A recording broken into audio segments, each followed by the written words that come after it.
CPI das universidades define data para os novos depoimentos. Mais de 30 processos são apreciados em reunião da Comissão de Educação, Cultura e Esporte. E a campanha de vacinação contra a gripe. Agora, no Repórter Assembleia.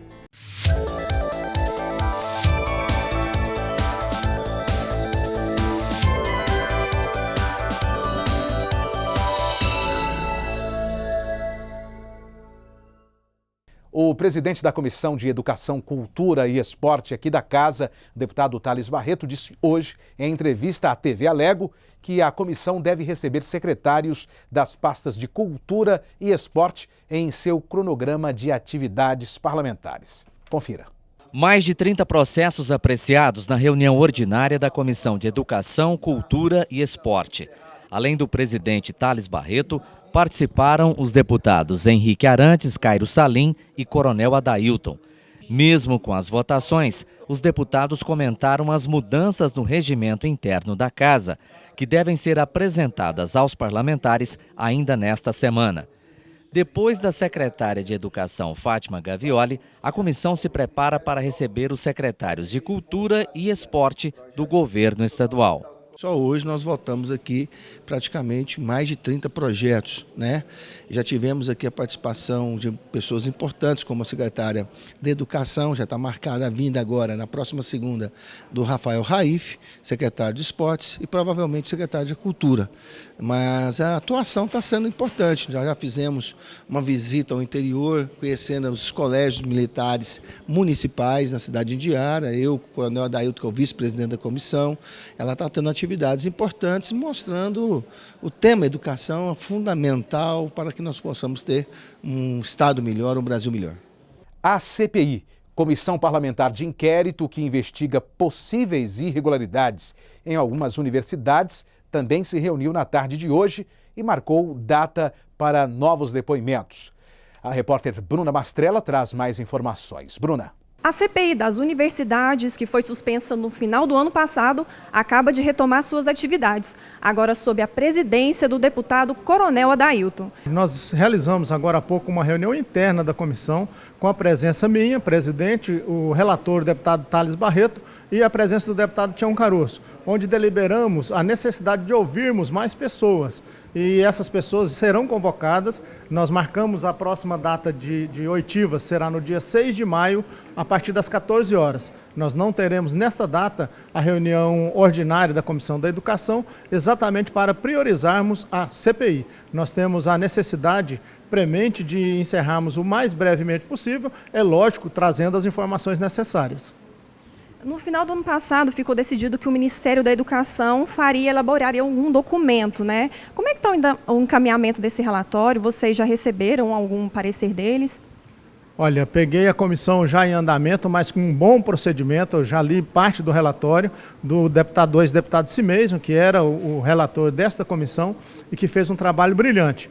Na leitura desse relatório, nós notamos a necessidade de realmente confrontar as palavras ali colocadas ao MEC, porque nós temos participação inclusive de universidades de outros países, notadamente do Paraguai, uma delas na parte que eu li até agora, e que necessitamos da legislação do MEC, um relatório do MEC, para confrontarmos essas situações apresentadas aqui. As denúncias são graves, de diplomas falsos, de cursos oferecidos sem autorizações do MEC, e nesse sentido que a CPI atua, exatamente para livrar ou prevenir os nossos estudantes, o povo goiano, de serem ludibriados por esses institutos, essas entidades que se dizem formadoras ou até doutorados e mestrados, que trazem à baila situações que aparentemente facilitam a vida do estudante, mas no final das contas, se não houver autorização do MEC, se não houver uma aprovação do diploma depois ou dos certificados depois de conseguidos,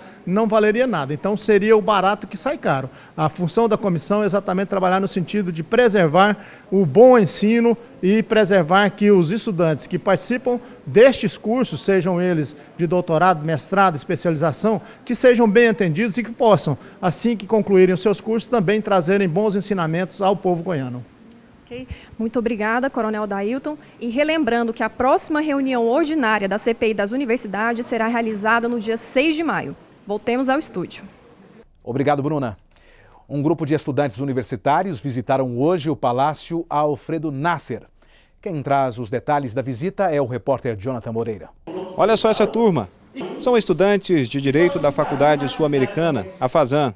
Todos acadêmicos do 7º período de Direito e vieram conhecer melhor a Casa de Leis de Goiás. Formação da cidadania, eles têm consciência da importância do poder legislativo, aproximar o poder legislativo da sociedade, da comunidade através dos estudantes. Isso tudo contribui para uma sociedade mais consciente, né, dos seus direitos, uma vez que é o poder legislativo que elabora as leis e que assegura à sociedade os seus direitos. Para quem estuda direito, entender lei é fundamental. Melhor que ouvir falar é ver na prática como funciona o poder legislativo em Goiás. É aqui neste lugar onde acontece mais um encontro da casa com essas pessoas que possivelmente serão as responsáveis pela aplicação dessas leis. A gente está tendo a oportunidade de conhecer um pouco mais sobre a questão interna, o plenário e as demais repartições dentro da Assembleia Legislativa. Além do Joelbe, a Andressa também tirou muito proveito da visita. E que a gente acompanha diariamente tudo que ocorre, né, no nosso estado. Estamos aqui aderindo todas as formas, né, dos poderes na emenda e nos dias a dia. Diante de tanto aprendizado, a coordenadora fica aí, toda orgulhosa. Eles podem entender como que é o processo de formação das nossas leis, né? Basicamente, como que é formado, e eles podem entender melhor o estudo das leis, dos códigos. A 21ª campanha nacional de vacinação contra a influenza começou no dia 10 de abril em todo o país. Em Goiás, a campanha nacional tem como objetivo imunizar pelo menos 1.600.000 pessoas que fazem parte dos grupos prioritários. Aqui na capital, a vigilância epidemiológica da Prefeitura de Goiânia alerta a população que a procura pela vacina contra a gripe ainda está baixa. Nesta primeira fase, apenas 11,39% da expectativa de imunização foi atingida. A vacina influenza contra a gripe protege contra os vírus H1N1, H3N2 e influenza B. Mas os vírus passam por diversas mutações, por isso é importante a vacinação todos os anos. A primeira etapa da campanha foi voltada para gestantes e crianças de até 5 anos. A segunda etapa, aos trabalhadores da saúde. E a terceira, aos idosos. A campanha vai até o dia 31 de maio. Dona Floreni e o marido se vacinam todos os anos. Depois que eu vacinei, nunca mais gripei. Sempre vacinei e vou continuar vacinando. Desde que começou, comecei a vacina e nunca tenho gripe. A meta da campanha é vacinar pelo menos 90% do grupo prioritário, que são as gestantes, crianças de até 5 anos de idade, idosos e trabalhadores da saúde. Isso dá em torno de 404.000 pessoas. Só que a campanha, que começou no dia 10 de abril, até agora, não atingiu nem 30% desse pessoal. E isso tem preocupado a direção epidemiológica da Prefeitura. De acordo com a diretora da Vigilância Epidemiológica da Prefeitura, Grécia Carolina, o grupo de risco apresenta mais chances de desenvolver as doenças de forma grave. São pessoas que têm um risco maior de desenvolver a forma grave da influenza, como pneumonias, desenvolver infecções secundárias que levam ao óbito. Os adultos que têm doenças autoimunes, crônicas, obesidade mórbida ou diabetes também podem se vacinar contra a gripe. A doença acomete principalmente as vias respiratórias e, em alguns casos, podem evoluir para pneumonia.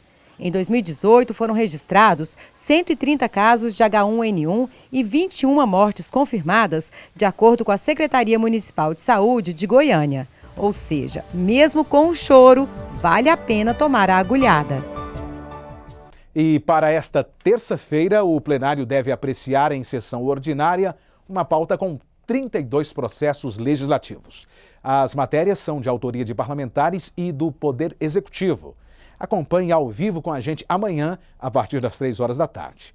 E esta edição do Repórter Assembleia termina aqui. Continue com nossa programação e uma boa noite para você.